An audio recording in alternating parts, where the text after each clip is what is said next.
being that we're sitting in a church, and I work for a church, I do believe that, God made man.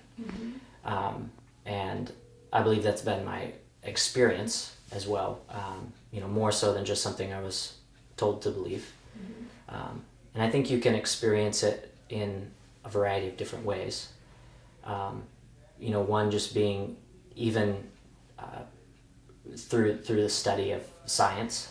I think as you look into the complexity of man, and even if you look into the complexity of how the brain works or how the eye works, ultimately, and sometimes people are afraid to put those two things together, God and science. And I think that the more you look at the complexity of man, of the anthropology and the biology behind how we're created, it points to an intelligence that is beyond. And then as you track that in regression, ultimately you have to have an unmoved mover. The old philosophical question of like, well, something had to be in order for this to be. And so I would say that is God. Morality isn't factual in the sense of it's not automatic.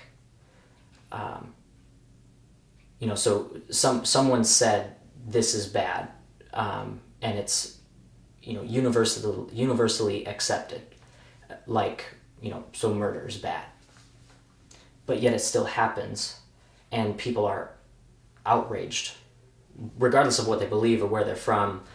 Most people, what we would consider as a normal human being, would be outraged at that. And so the question of, well, where does that come from? I think that's more innate. There's an innate sense of morality or something other, a commanding morality, than something where someone decided this is going to be bad.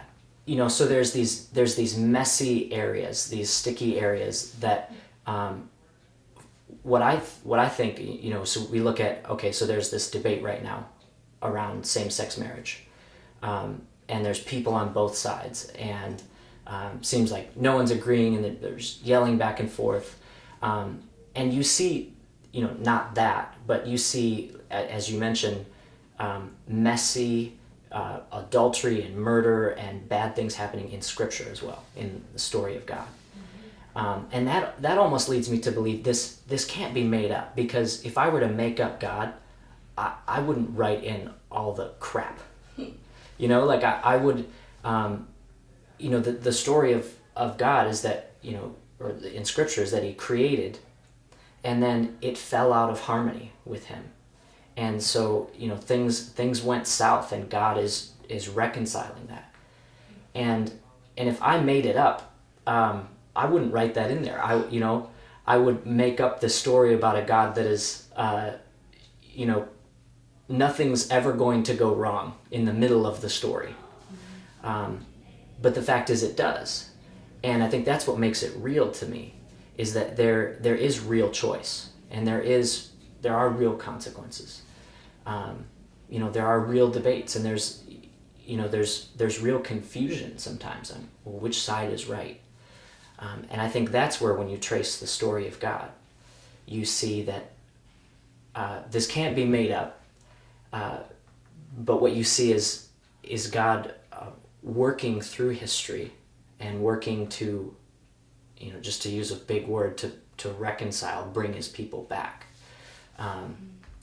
through the messy stuff and all that is history. We're restless until we find a purpose in realizing that we are created and loved and adored beings of God. Last year, for instance, a young man named Trayvon was murdered, and the world was in outrage.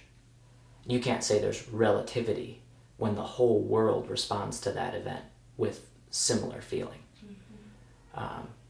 So I think, to an extent, you can say, well, on issues, premarital sex or drugs, maybe you can convince yourself that because there's no higher being, this isn't going to hurt me.